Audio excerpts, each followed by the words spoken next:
arrangement? In clusters. Okay, grape-like clusters or grape-like na arrangement. Okay? So kapag grape-like gani, automatic tayo makapress the buzzer, dapat Staphylococcus good na siya. Or mga Staphylococcus gram-positive cocci. Okay? Now, their test to differentiate Micrococcus and Staphylococcus are glucose oxidation fermentation test. Wherein, the indicator used in this media, the Yu and Lifeson tubes. By the way, it's Yu and Lifeson who discovered this method, the glucose oxidation fermentation test. That's what yung pangalan sa ilaha. The medium is Yu and Lifeson tubes, okay? They use the bromothymol blue as the indicator. Or some of the textbooks, okay, for glucose oxidation, they use the phenol red as the indicator, not only the bromothymol blue. All right. Now, if the bacteria undergoes the process of fermentation, remember, di ba sa history, kato na-mention nato sa history, anemic kato ang marker. Bacteria plus the oxygen, di ba, it will produce what? Acid. Di ba, that's why katong sa wine, na yung acetic acid. Okay? So, ang environment will become acidic. Now, in this media, okay, kapag mag-produce of acidity ang bacteria, since na-ferment niya ang sugar or na-oxidize ang sugar, it will turn into yellow. It will change into yellow. Whether phenol red ni siya ang iyang medium originally, okay? Or bromothymol blue. I don't know anong blue, pero green iyang result. Pero bromothymol blue or phenol red, once the bacteria ferments the sugar or oxidizes the sugar, it will turn the media into yellow. Okay? So that's why indicator niya siya na, or it helps us to identify the bacteria. Okay? So now, in a glucose oxidation fermentation test, the obligate aerobes are sige ito mga obligate aerobes? Micrococcus. That's why, ang tube nga, walay, or kaya aerobic nilang condition, walay mineral oil, or kaya Vaseline oil, okay? Walay oil, per se, is dito siya nag-grow or naka-ferment, okay? Or naka-oxidize. So, oxidizers, si Micrococcus. Whereas, si Staphylococcus, kay nag-change niya into yellow ang duha ka tubes, whether anaerobic na environment or aerobic. That's why it turned into yellow. Ngayon, dili man tawag si Staphylococcus na oxidizer, since duha man kabog iyahang na change into acidity. So actually, fermenter ang tawag kay Staphylococcus, even though na-oxidize niya ni area nga na aerobic na condition, and then na-ferment po niya ni anaerobic na condition. Fermenters ang tawag sa organism if the organism is both fermentative or oxidative. Okay, so fermentative, if fermenter siya or oxidative siya na type of organism. But si Micrococcus, oxidizer lang siya or oxidative lang siya na organism. Kaysa aerobic siya na environment or kung asa na yung presence of oxygen siya use up sa glucose. Another test to differentiate our Staphylococcus and Micrococci is the modified oxidase test. Remember, we're in the disc, with 1% tetramethylphenylene diamine dihydrochloride, okay, is impregnated into the disc. And if the organism possesses the enzyme cytochrome C, okay, oxidase na enzyme, it will turn the disc into purple. Okay? So, na-use up niya ang 1% tetramethylphenylene diamine dihydrochloride. Whereas si Staphylococcus, wala siya cytochrome C, that's why negative ang result. Okay? So, igo lang mabasa ang disc. So, kana kung papel nga nabasa, ana ang dagway. Pero sa Micrococci or Micrococcus, mag-turn into purple or dark blue. Sometimes, may uban black ang ilahang appearance. Okay? Or ang result. Next, lysostapine susceptibility test, wherein Micrococcus has this glycine-rich na peptide linkages. That's why, with the addition of lysostapine, the Micrococcus Ang Staphylococcus contains the glycine. Okay? That's why pag add sa lisotafin, nag-change siya into clear na solution. While ang sa Micrococcus, nag-stay siya as turbid. Okay? With bacitracin, kisa ang resistance sa bacitracin? Staphylococcus. With pila ang measurement sa zone of inhibition kapag sensitive siya? Greater than 10 millimeter. Butangin unit. 10 millimeter. Okay? 10 millimeter ang bacitracin. Okay? Halos tanan susceptibility test, no? Bacitracin, Taxo A, Taxo B. Taxo A, bacitracin, novobiocin na mga test for biochemical test, ang measurement nila is 10 millimeters, except sa isa, which we will tackle on about sa Streptococcus. Alright? Alright. Now, let's start discussing about the species of Staphylococcus. These species are all highly important, no, in humans. They can cause medical significance to humans. No? Mga bacterial infections yun. One of the most common na bacteria under Staphylococcus is the Staphylococcus aureus. Okay? But before anything else, let's talk about the Staphylococcus na species muna. Laban. Okay, maklaro, dira. Maklaro lang, marker, di kayo. Maklaro lang? Okay, sige. Habang gasturya na lang ko, kayo you write also, okay? So there are virulent factors of a bacteria. Diba remember, saan ang purpose of virulent factors nila? It will help the bacteria, no, to invade the host and evade the host immune system. Okay? So, parang mura siya power, kumbaga sa isa ka bacteria. Kumbaga, ang superhero, na siya power. Diba? Kung si The Flash, paspas siya. Okay? Si Batman, gusto ba yung power ni Batman? No? Si Iron Man, mga technologies, ilahan kuan. Ang mga bacteria, they have these virulence factors in which it helps the bacteria invade the host and evade. Okay? Invade the host and evade the immune system. Okay? So, the virulence factors na nasa isa ka bacteria are structural. Okay, kindly sulat ang structural. It can also be toxin, bacterial toxins, and it can be enzymes. Okay. Now, sa Staphylococcus, ang virulence factor na structural sa Staphylococcus they are capsulated. Ang mga Staphylococcus aureus, capsulated sila. Okay, ano sa purpose sa capsule? Ano sa purpose sa capsule?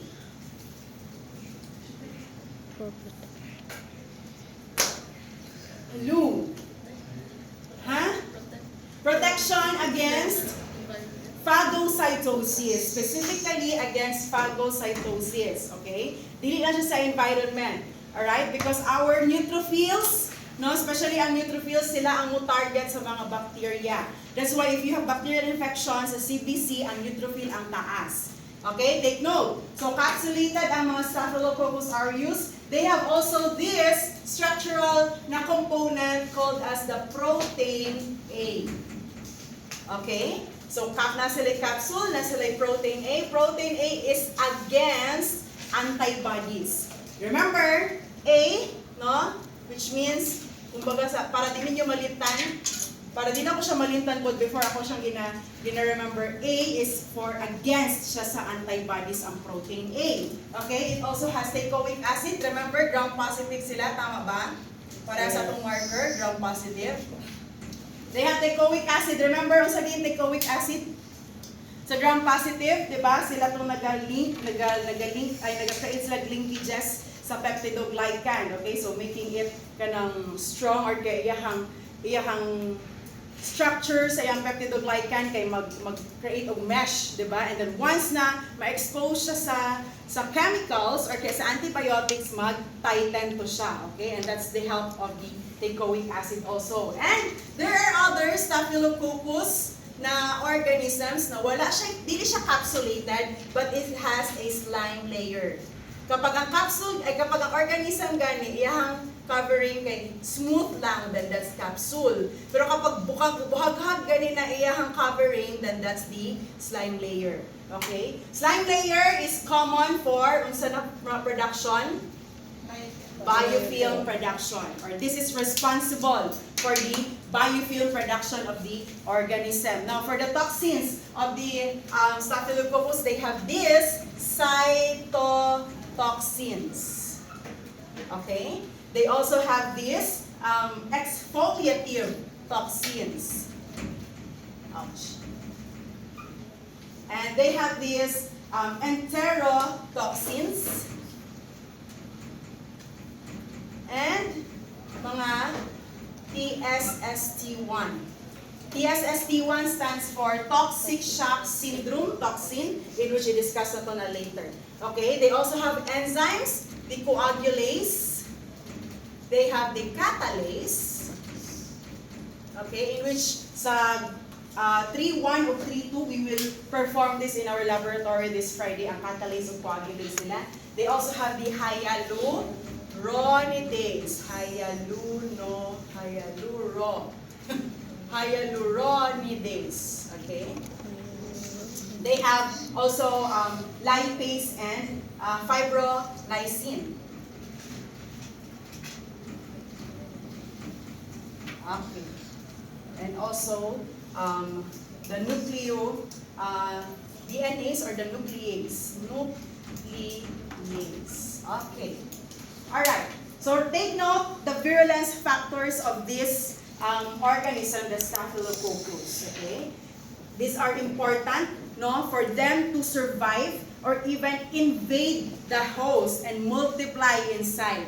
Kaya kung dili ganina sila maka-evade sa immune system, no, sa ato ang cellular components, sa atong mga WBCs, sa atong antibodies, sa atong complement system, then they will not be able to multiply, they cannot survive, okay? So that's why importante ni mga virulence factors. Alright. Now, the Staphylococcus aureus, they are chiefly responsible for various skin wounds, okay? Kanang mga furuncles, mga impetigo, kanang mga pimple, alright? Those are caused by Staphylococcus aureus. They are normally found in the skin.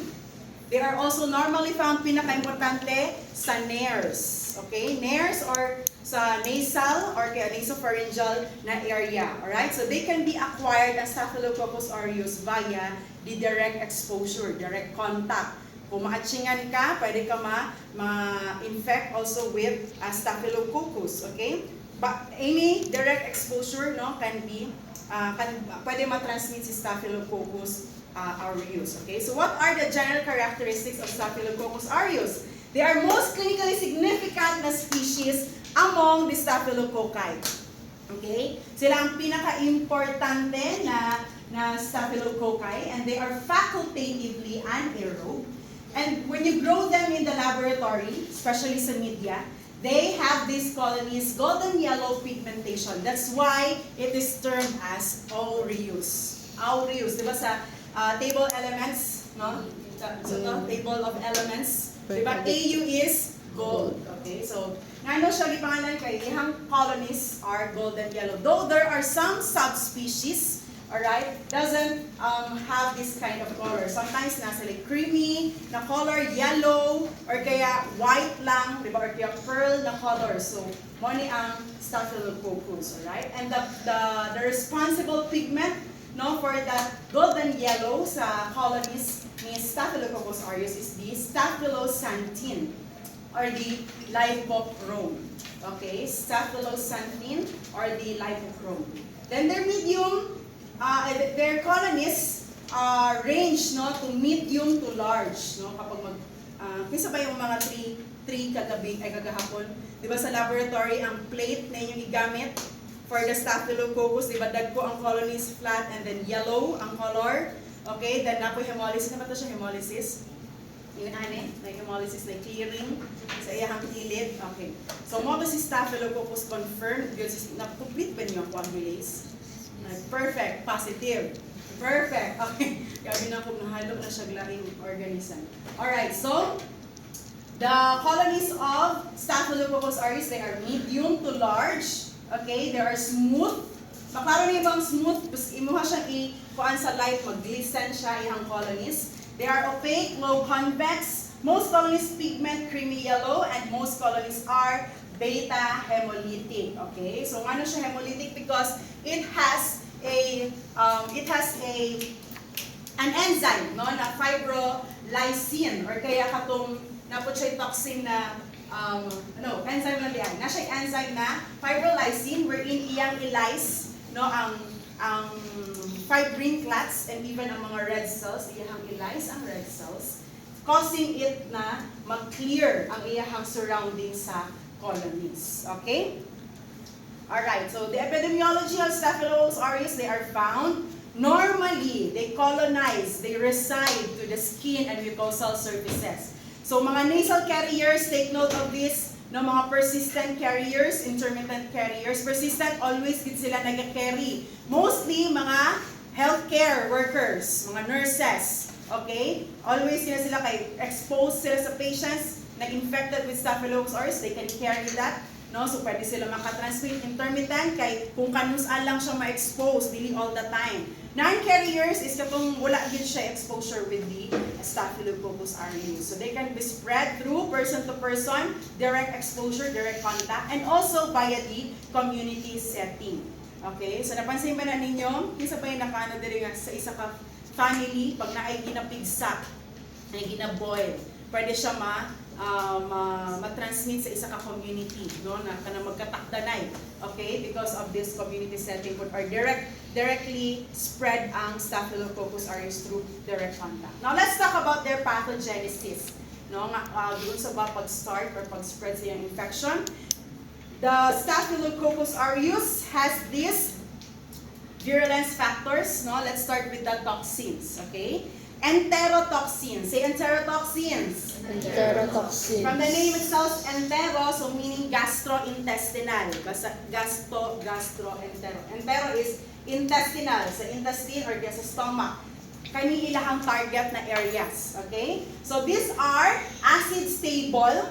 Diba? Sa stomach, diba acidic ato ang stomach. So they can survive in the stomach, no, through these enterotoxins. And they are heat stable, meaning even if mag-increase ang temperature, they can still survive. Alright? So there are 9 serologically distinct enterotoxins have been identified with Staphylococcus aureus. Okay, so what are these serologically na mga enterotoxins niya? Enterotoxins A, B, C, D, E, walay F, G, H, I, J. Okay? Walay F. In short, A to J except F. These are the 9 serologically distinct enterotoxins of Staphylococcus. Okay? With serological na A, B, and D of enterotoxins ni Staphylococcus aureus, they are responsible for the food poisoning. Okay? So food poisoning, no? Don't you know na if ang food is contaminated with Staphylococcus aureus as imo siya nakaon, no, labaw na sa mga gutom permanente yan, ina makahulat og initon ang food, no, labaw na-store na siya for longer period of time na wala na init or kanang nabutang lang sa ref, okay? It can cause food poisoning.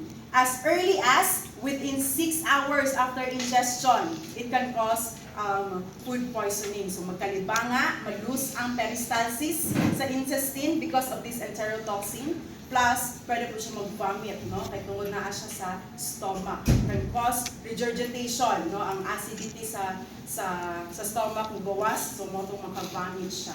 Alright, so take note A, B, and D na enterotoxins ni Staphylococcus can cause food poisoning. Okay? For letter B na enterotoxin, it's known as for this staphylococcal pseudomembranous colitis. Okay?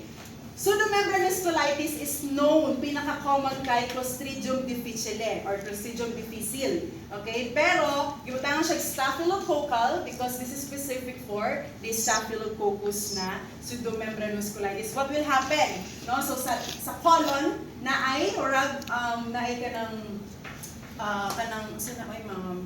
membranes nga or kaya mga nana, no? Pero dili gyud siya katong nana gyud. Nag-make sense ba ko? Kasi pseudo lang man siya, pseudomembranous. So, just like sa Clostridium difficile, if i-try siya scrape, dili siya matanggal. So, gahit kaya na siya tanggalon.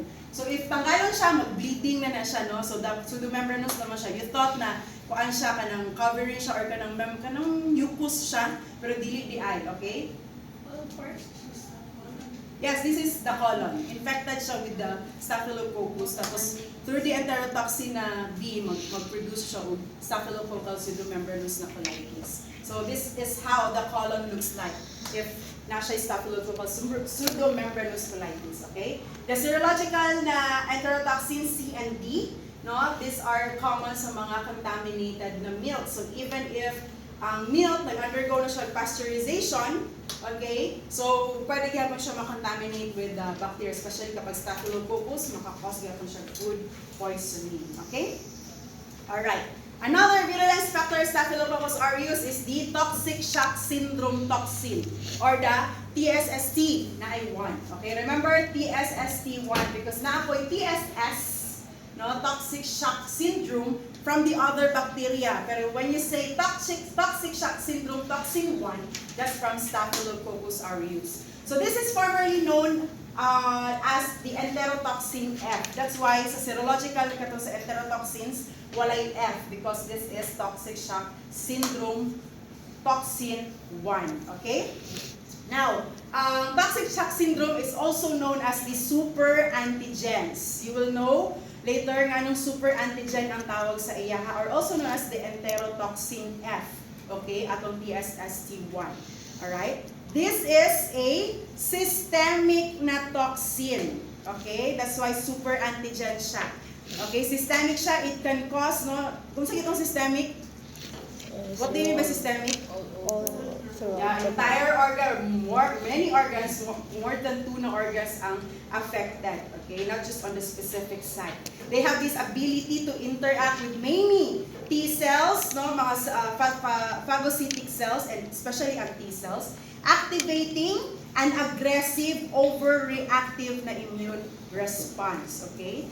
Though ang toxic shock syndrome is rare, but it is potentially fatal. I will let you watch a video later kung unsa siya ka-fatal. Okay? This is common sa mga babae, especially who are using tampons. Okay? Mga tampons, kasi nag-use of tampons din. This is a kanang Russian napkin pero gina-insert no, sa vagina. Common siya sa mga Americans, okay? Because they use these tampons, no? So, ang uban sa ilaha, they do not remove it, no? Ang ideal, especially, dili na siya sa tampons, pwede po siya sa mga napkins. Take note, girls, 4 hours ang maximum time nga dapat nakabutang dira ang napkin. Dili siya whole day. Here siya, 3 days. Uy, 3 days. Okay? Because it can cause infections such as this. Remember, ang napkins, ang mga tampons, these are products na dili po siya totally sterile. These are from, ang naiuban ng mga products na came from the recycled materials. Kabalo ba mo na?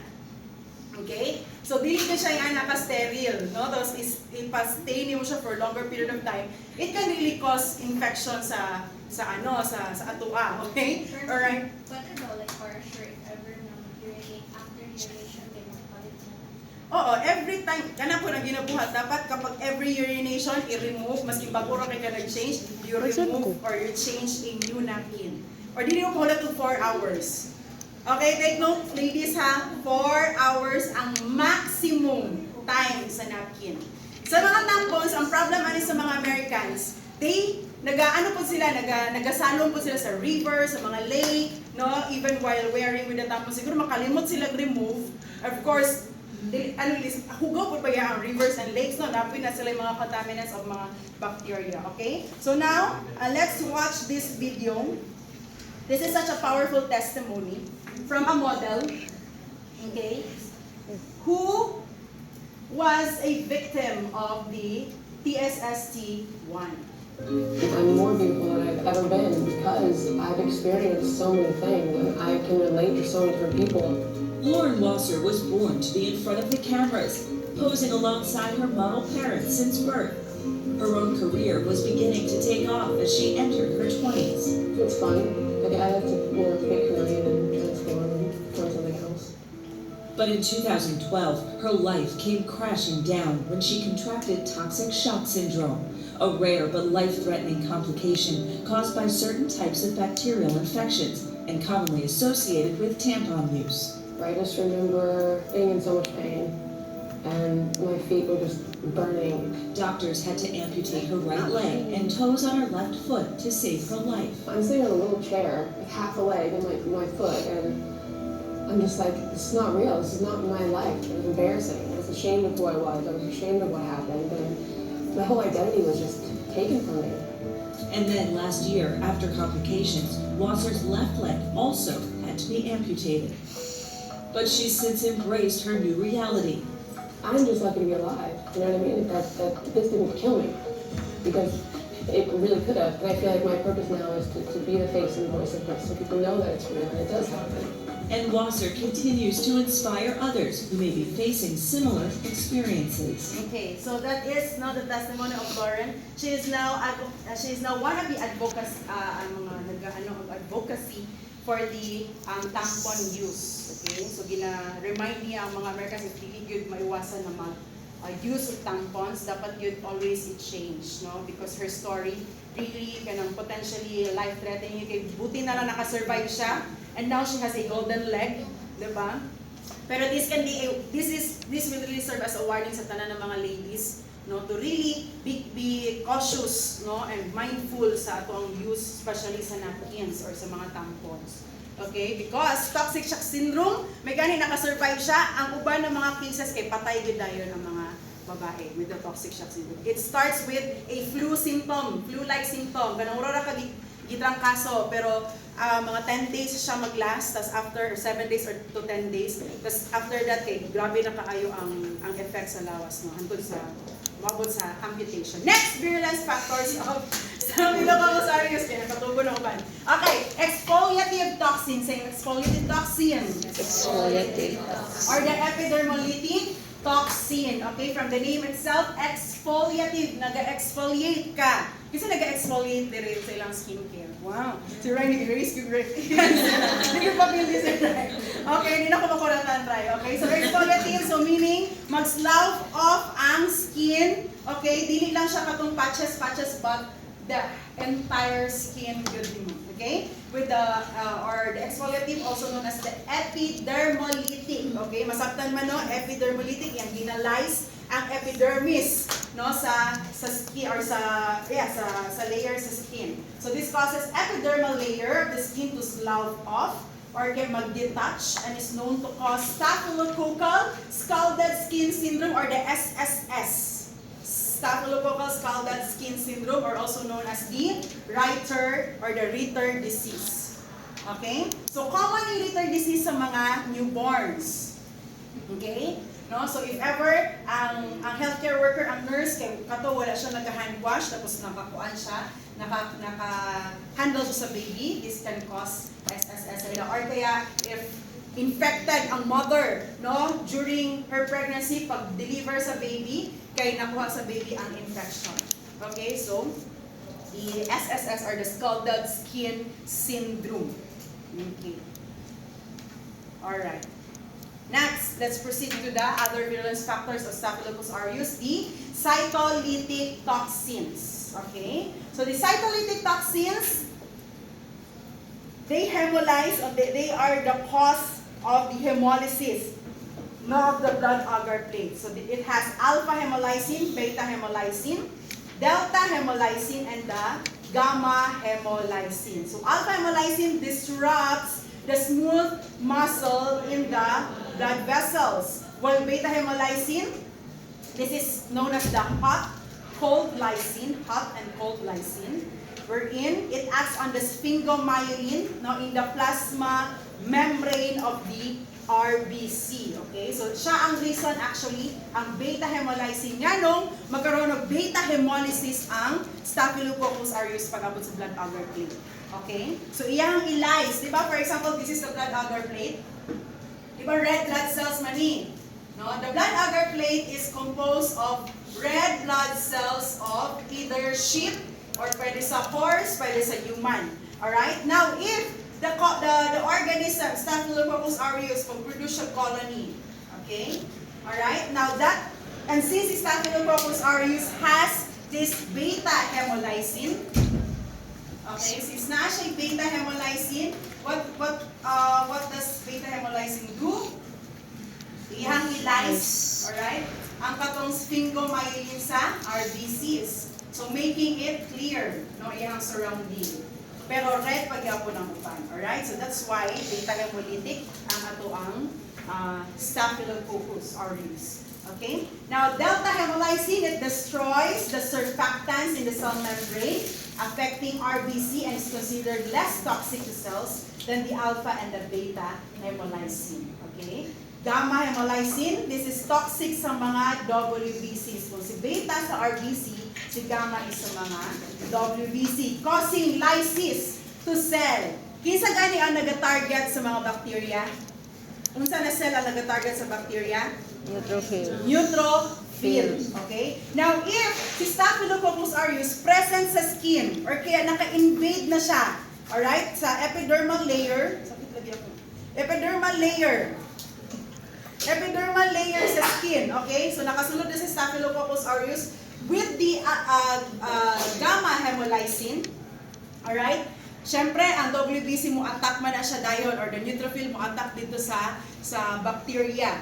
Okay? So, that's why, if in case na makastart ng infection ang Staphylococcus, tas mo, adto na dito si neutrophil, for example, this is Staphylococcus, na siya sa skin, okay? Then nakita siya, na-detect siya ni neutrophil. Okay? Na-detect siya ni neutrophil. So, iyan na siyang i-target. Now, what will happen? Manawag si neutrophil ug laing neutrophils, no? So, tapukan nila ning si Staphylococcus. Alright? That's why, sa advance sa inflammation, remember to ninyo, katong signs sa inflammation, no? There would be, mag-start siya og redness.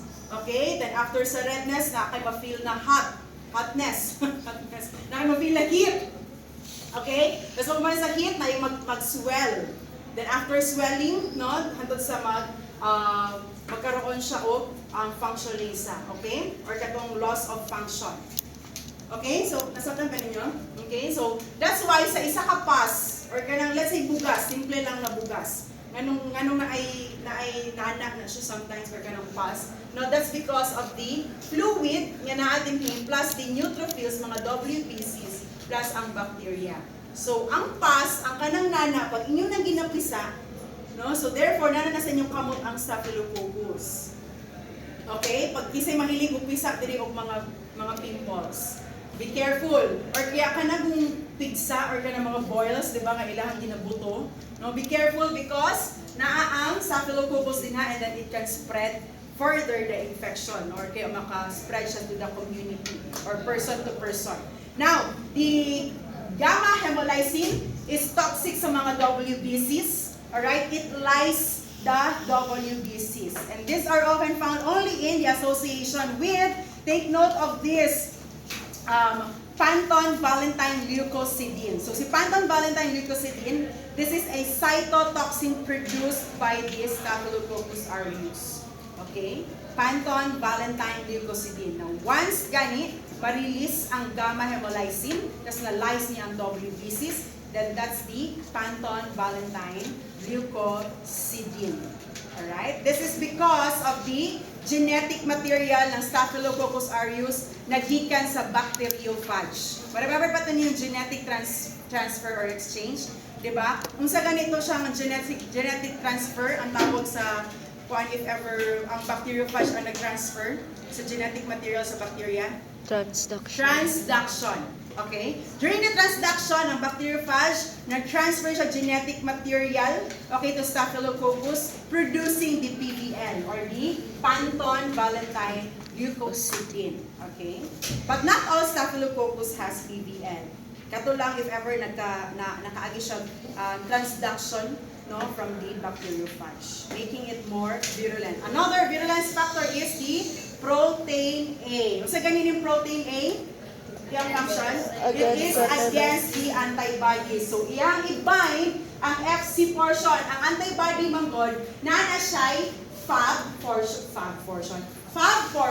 okay, Fab, para na siya sa mga antigen, okay, the fragment na nag-bind sa antigen, and Fc portion, yung crystallized portion, wherein this portion is nag-bind sa mga kapwa niyang antibodies. Okay? So, ang protein A, mo-bind siya sa Fc portion, in this portion sa antibody, okay, of the IgG, and can block phagocytosis and negate niya ang effect sa IgG. Alright? So, that's why it is the antibodies. Okay? Alright, now, another virulence factor sa Staphylococcus is the enzymes. Enzymes coagulase. Okay? Coagulase, no? This is responsible for the... So, sa plasma, di ba sa atong blood, our blood has plasma, right? Uy,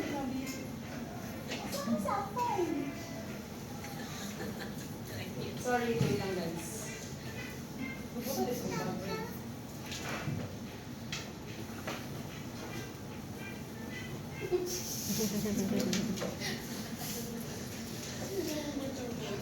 Wrong.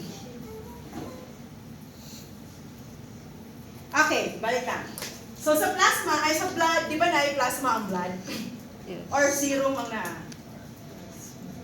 Plasma, very good. Ano naman yung plasma? Anong plasma na tawag if nasa sa blood? Ha?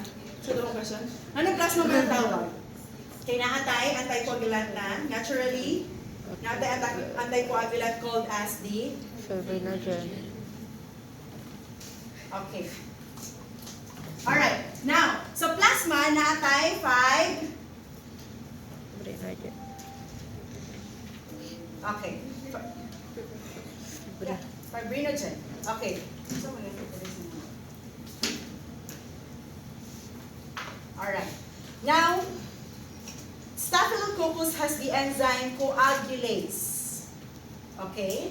Alright. Now, if it binds to the coagulase, okay, na, kalimut ko sa term. CRP.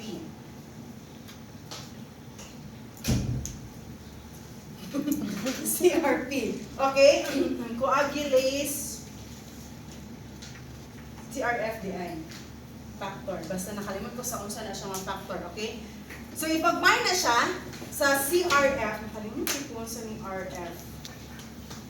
It will create a complex. Assignment ako niya.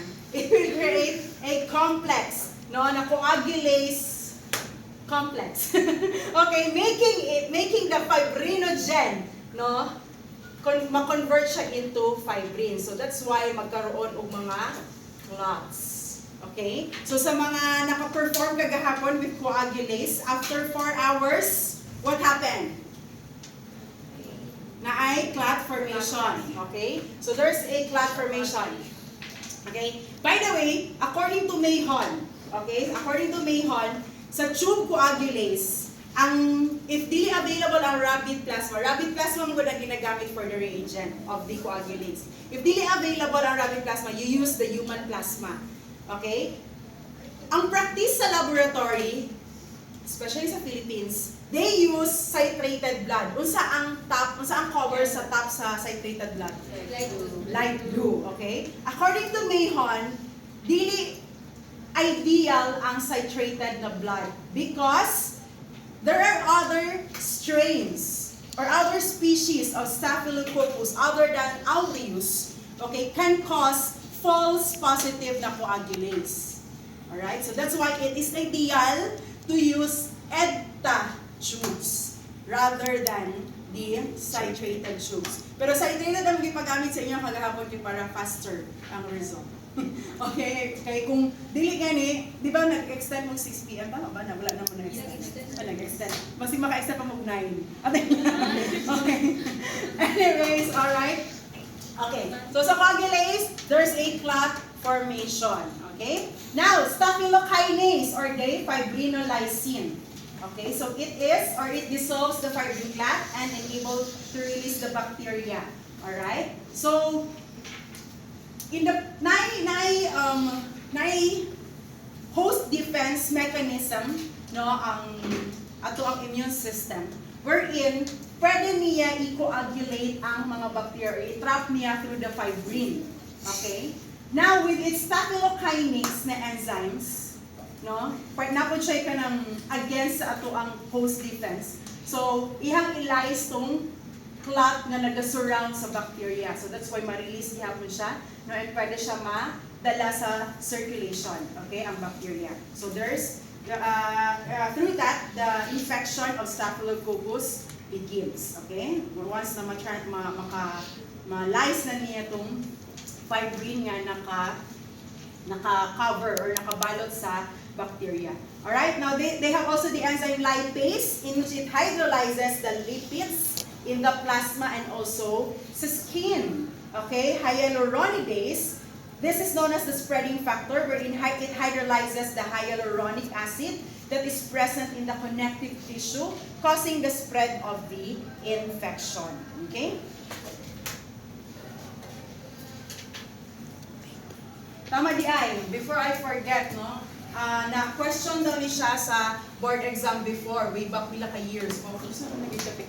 Okay, so ang hyaluronidase is also known as the T factor. Ako lang yung i-alge para basig ma-recall sa inyo ha. Or the Duran-Reynal factor. Okay, please take note. Okay, ako po na i-quiz. Other name for hyaluronidase is the T factor or the Duran-Reynal factor. Sometimes manggod tricky ang sa board exam. No? Kaya ilang i-ask na which type of enzyme or virulence factor is Staphylococcus that hydrolyzes the hyaluronic acid. Siyempre, obvious na kan hyaluronidase. So, ano magamit sila T factor or Duran-Reynal factor? A, T factor. B, Duran-Reynal factor. C, A and B. D, none of the above. Ano ang question? Okay, so dapat kabalo mo T factor or the Duran-Reynal factor. Another virulence factor of the Staphylococcus aureus, okay, is their enzyme. So one of the enzymes is the DNase or katong the DNase, which hydrolyzes the DNA. Okay? And also beta-lactamase. This is responsible for against sa penicillinase or against sa beta-lactam sa penicillin. Na beta-lactam ring sa penicillin. Beta-lactamase is also known as the penicillinase. It hydrolyzes and inactivates the penicillin. Alright? So now let's proceed to the diseases of the Staphylococcus aureus. So again, siya ang pinaka-important, pinaka-significant because it had caused a lot of infections to humans. Alright? Magsugod ta sa pinaka-less niya nga kuan, which is the cutaneous infections. Alright? So we have this folliculitis. Folliculitis, it's a mild inflammation of hair follicle. Alright? It's a mild inflammation of the hair follicle or sebaceous gland. So, kaya ang mga folliculitis, no? So, maklaro siya kung asa siya ang iyahang abscess or iyahang swelling, no, is coming from the hair follicle mismo. So, maklaro man ninyo nga naagit siya sa mga hair strands. Alright? Now, the furuncles, it's larger than the folliculitis. It's raised superficial abscess which can be an extension of the folliculitis. Alright? So if wala gani na counter sa immune system ang folliculitis, it can lead to furuncles. Next, if maggrupo na ng furuncles, it's called as the carbuncles. It develops from multiple furuncles which may advance into deeper tissues. Okay? And the staphylococcal impetigo. This is a contagious superficial infection that is commonly seen in children, characterized as the mga crusty lesions. Okay? So, pwede siya katong kanang mga, wala siya bungang araw tanawon, okay? Pero, dry lang siya tanawon, crusty yung lesions, okay? With the impetigo. Alright. Now, let's proceed to the Staphylococcus epidermidis, okay? Formerly known as the Staphylococcus albus. This is the most commonly encountered na coagulase negative staphylococcus in the indwelling catheters or mga prosthetic devices. Okay, why? Because the Staphylococcus epidermidis has a slime layer that can produce a biofilm. And this biofilm is common sa mga indwelling catheters or mga prosthetic devices, kanang mga implants, no? Alright, so for example, let's say for example, ang ato ang kita medtech, pwede ba ito kung certified na ta? Alright, what if mag-IV insertion? Di ba sa IV insertion, naman ay mabili na tube? Diba, nanay mabilis, hello, nakaano na ba mo IV insertion? Ang phlebotomy or ang venipuncture, ang needle, kaya mura siyang i-insert and i-remove. Ang IV insertion kay mabilis, diba, itong tube, then para mag-flow gihapon ang katong iyang IV line. Now, in this case, no, for example, mo siya ang IV line, okay? Since ang skin, no, naman dira presence ang Staphylococcus epidermidis, ang aureus, ng mga Staphylococcus, since naka-invade naman siya sa skin, from the barrier sa skin. So the Staphylococcus epidermidis can start to form its community. Okay? So mag-start siya form of community, and then sa iyang community, mag-cover siya, since na siya slime layer, mag-cover siya sa biofilm. No? And so that starts the infection. Okay? So, again, Staphylococcus albus or epidermidis, no, is an opportunistic pathogen. So, nag-take chance siya na naka-enter siya via the insertion, alright, of the indwelling catheter. Infections caused are predominantly hospital-acquired, such as prosthetic heart valve, endocarditis, and biofilm production. So, dapat, kana lang din siya, this is so unique with epidermidis. Kung makalungog ka mo prosthetic heart valve, press the buzzer, it's Staphylococcus epidermidis. Okay? Alright, their colonies in the laboratory appear to be small to medium, opaque, gray, white colonies. Most are non-hemolytic. Okay? Basta gray-white, isa ng gray-white. Kanang padulungan siya black unta nga dili siya. Basta in between sa gray ug sa white. Dili ba siya gray? Okay? Or kaya, ingon ani, nga pagka gray-white colonies. Slime-producing strains are extremely sticky and adhere to the outer surfaces. Okay? Again, it doesn't have capsule, it has a slime layer. Now, let's proceed to another species. Actually, tulurag yun ang pinaka-importante with the Staphylococcus species. Si Aureus, epidermidis, and si Saprophyticus. So, this is also a healthcare-associated infection and associated sa mga sexually active na mga babae, young women, okay? They can cause UTI, alright? So kapag UTI gani, tapos gram-positive cocci is Staphylococcus saprophyticus. Pero kung gram-negative RAS na siya, lahat na siya ng organism. Take note, ha? Kaya always na siya, pinapangutanan na ni Sir Neil sa inyo ha, kasi mapangutanan mo, at least dapat makatubag mo. In urine cultures, Saprophyticus are found in low numbers, less than 10,000 colony-forming units per ml, and still be considered significant. Okay? Sa urine culture man god, alright, when you plant urine sa urine culture, you quantitate the colonies. Of all the specimens, si urine ang gina-quantitate. So, patong gina-quantitate. Urine ang commonly gina-quantitate. So, what does it mean? So, if ever mag-grow na ng colonies, gina-count yun na siya. Then, multiply to 10,000. Okay? So, 1, 2, 3, 4, 5, 6, 7, 8, 9, 10. Times 10,000, that's already ilan na naka-colonies.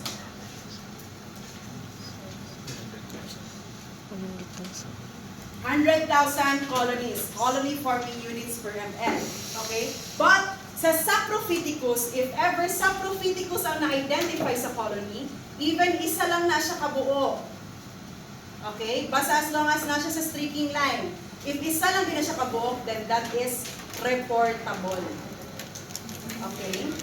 Kaya no, if less than 10,000 gani ang colonies, therefore, dili siya reportable. Okay? Alright. So, it is already significant. So, the Saprophyticus appear to be large, entire. Saan ang entire? kanang anak siya. Dili siya katong namang ubay colonies nga mag-wrinkle. Okay, na uban na kanang medyo or irregular iyang shape.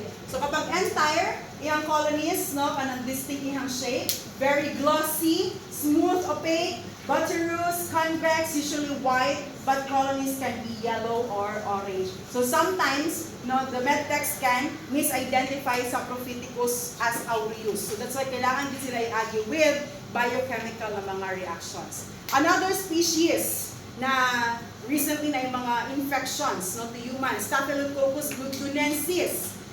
This can also be confused with Staphylococcus aureus because it's slide coagulase positive, but tube coagulase negative. That's why, according to Baylis and Mahon, slide coagulase is already obsolete.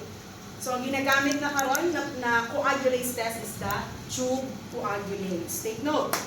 Endocarditis, meningitis, septicemia, UTI, skin and tissue infections are the infections caused by Staphylococcus lugdunensis. They are medium, large, smooth, glossy, and tire edge with slightly domed center. Okay, and pigmented, yellow-orange, maybe beta hemolytic. This is important na maging familiar mo sa ilang colonies because sa bacteriology, daghan kayo mga case studies. No? For example, the medtech cultured an organism from the urine sample with the colonies smooth, glossy. No? So, nanamang idea kung isa siya na organism. Now, last but not the least, na Staphylococcus species that can cause human infection is C, Staphylococcus hemolyticus. Say hemolyticus. Hemolyticus. Okay, so it can also cause UTI. Alright? Pero remember, si Saprophyticus, UTI among sexually active na mga young women. Okay? And also, wound infection. See? Hemolyticus. It can be isolated from blood culture. Okay? Si hemolyticus, from the name itself, hemo, meaning sa blood. Medium, niya, ang colonies are medium, smooth, butterous, and opaque, beta hemolytic. So what are the biochemical tests, no, of the Staphylococcus? Alright? Erase na ko ina. So since diba humanata na gram stain, sa laboratory, sa bakte, importante kaya ang gram stain. So that's our main weapon, no, for us to know unsa ang test na ato ang further test for the organism. So if we identify them as gram-positive, the next step is the catalase test. Okay? Nga kailangan natin ma-undergo biochemical test, no? Because the organisms has their different and unique na phenotypes. Okay? Diba phenotypic characteristics nila, katong physical nila characteristics, ilang metabolism, alright? They are different. That's why we undergo biochemical test para ma-identify nato, ma-rule out nato sila. Okay? So, for catalase test, this is a important test to differentiate Staphylococcus versus the Streptococcus. Okay? Remember, catalase is to determine or differentiate Staphylococcus and Streptococcus. So, if naay catalase enzyme ang isa ka organism, then it will produce or it will react to 3% hydrogen peroxide. Once na siya catalase enzyme, no, iyahang ma-convert ang hydrogen peroxide to water plus the oxygen. That's why ang result is na effervescence or bubble formation. Okay? So kapag nagabula-bula gani, so that is the effervescence. Number times na weak ang iyang bubbles. So we do not consider that as positive. Dapat katong nagbula-bula din siya, katong nagburuana din siya sa pagbutang ng sa colonies. Okay? So when you perform this, you get a colony, no? Isa ka needle, buong nga needle. Alright, imo siyang itapat lang sa, or imo lang siya i-dip dito sa catalase na drop. Or I mean sa hydrogen peroxide na drop. Okay? Hindi mo siya i-mix. I-mix ba ninyo? Okay, so dapat i-ana lang yun siya. Steady lang para ma-observe niyo ang bubbling. No? Kaya if i-mix mo siya, it will lead to false positive na catalase reaction. So ang positive, since na ay catalase, no, na enzyme si Staphylococcus, So it produces effervescence or bubble formation. Negative C, streptococci. Okay? So catalase, C, staphylococci. Another test, coagulase test. Di ba na ay coagulase na enzyme si Staphylococcus? This test is to determine or identify Staphylococcus aureus versus the other coagulase negative na mga Staphylococcus. Alright? So there are two forms sa coagulase. No, these are cell-bound, mga clumping factors. Saan ang cell-bound? So for example, this is the bacteria, nakabound siya sa cells. Okay? Mo ni iyahang coagulase. Alright? The clumping factor. And the free coagulase, which is the staphylocoagulase. Okay? Sa clumping factor, mo na siya ang nasa slide method.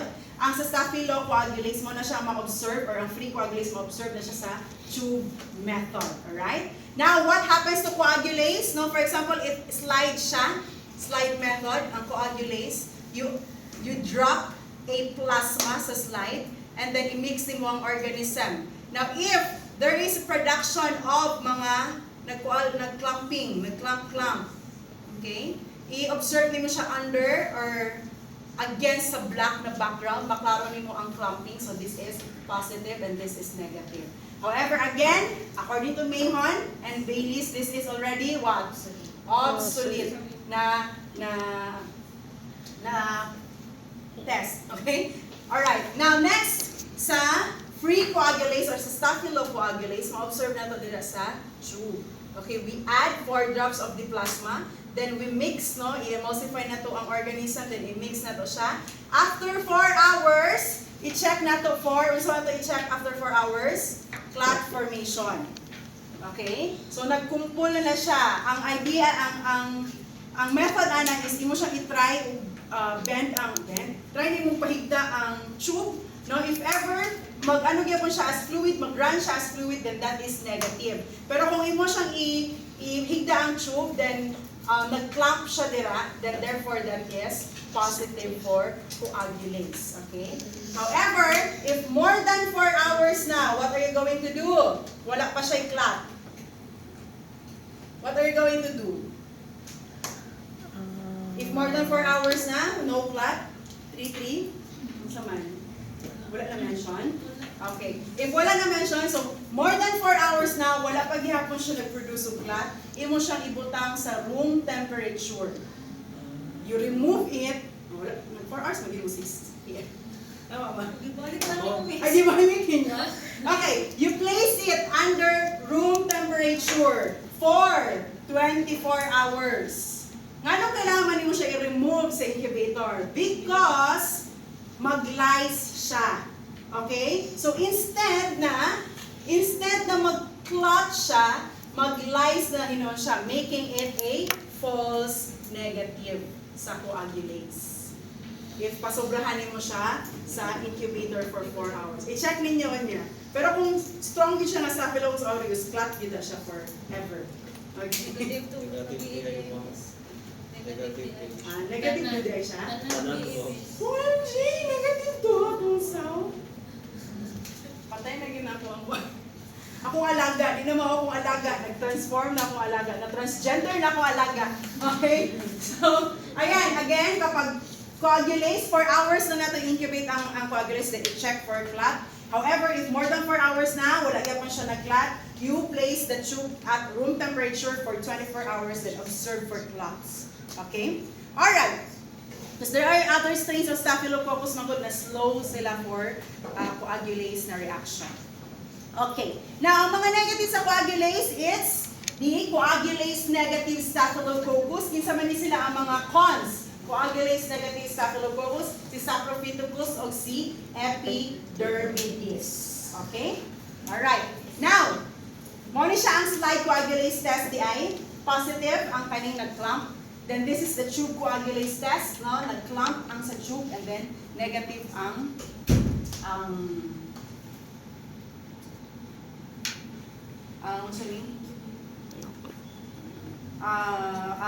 walay clot.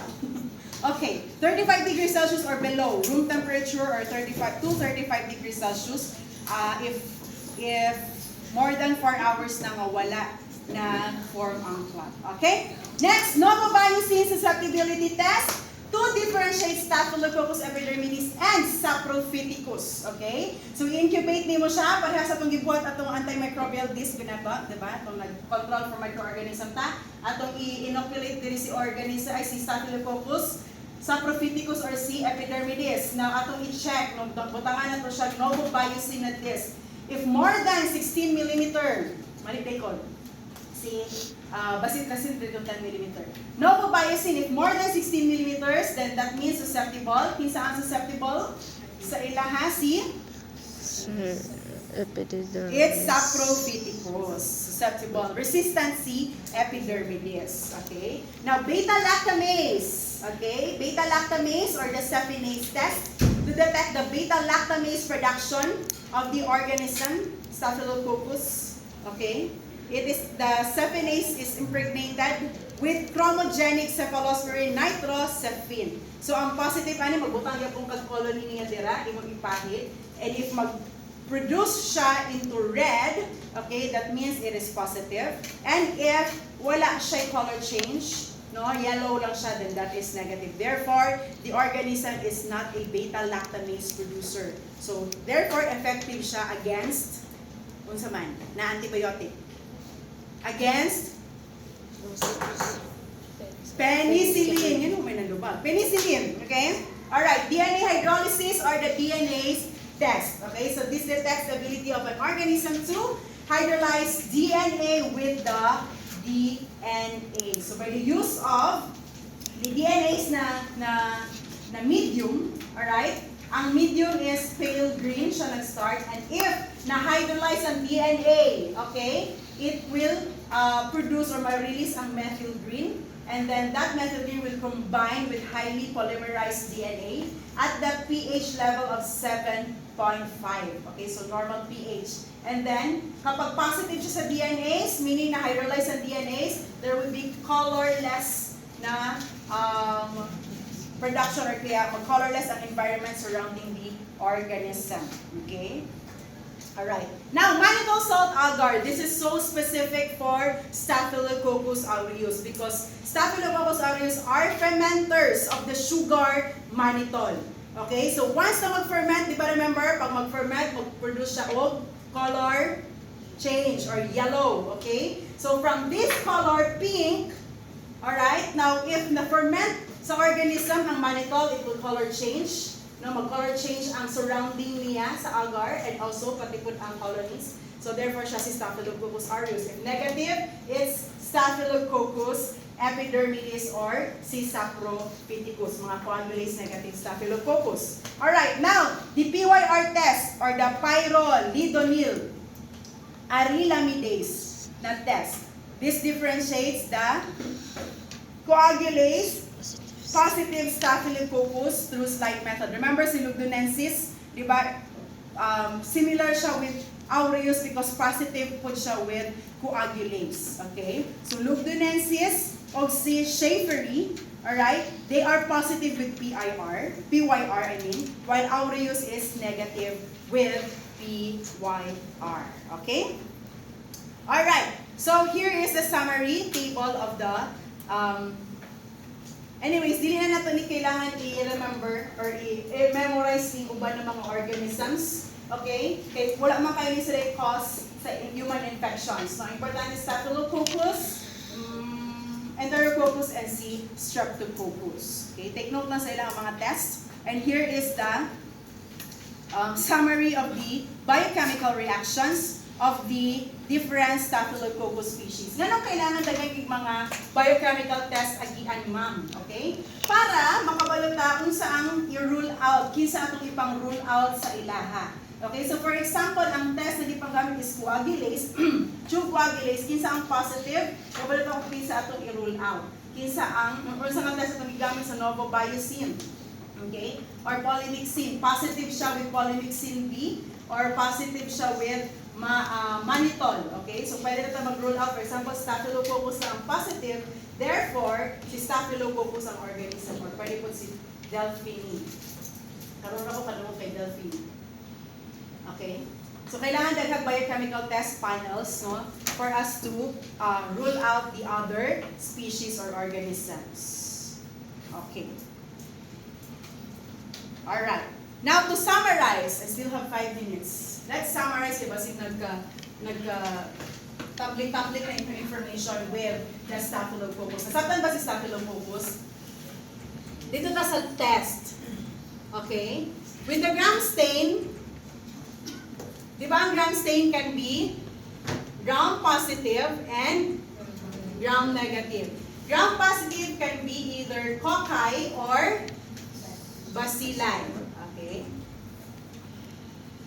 Okay. Now, ang cocci na itong istoryahan karon, no, the coccis can be Micrococcus, can be Staphylococcus, can be Streptococcus, and Enterococcus. Okay, pabutangin na lang ninyo na sila coccus. Now, for us to identify these organisms, we have to test them to a specific biochemical test. So, after galing makakita tag gram positive, tapos cocci pagid siya, the first step is what? Catalase. Okay? Catalase test. So, catalase positive are Staphylococcus and kinsa pa? Isa mga na-catalase na enzymes. Pag-ulan na ito na-discuss. Micrococcus. Okay? Ang negative is si Strep and Enterococcus. Okay. Now, to identify Strep or to differentiate Strep from Micrococcus, kung sa ito na mga test,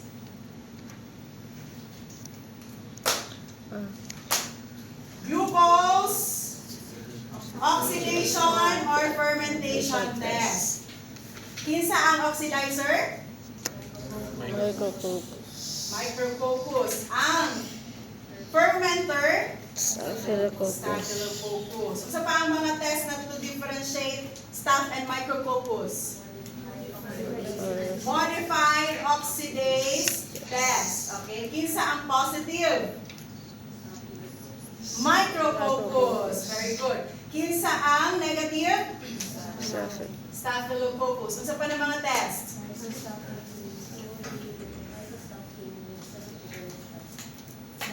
Lysostaphine. Sige, lysostaphine. Kinsa man ang positive sa lyso? Ang positive, clear. Clear. Sa lyso is Staphylococcus. Ang third bit si Micrococcus. Alright? Another test? Bacitracin. Okay? If more than 10 millimeters, what does it mean? Sensitive. Therefore, kinsa ang sensitive? Micrococcus. Ang less than 10 millimeters, na resistant si Staphylococcus. Nasabtan ba ninyo kung mga ipang sulat? I hope nasabtan ninyo. Okay. Alright. Nasabtan ang difference ni Staph ug ni Micrococcus. Now, si Staphylococcus has a lot of species.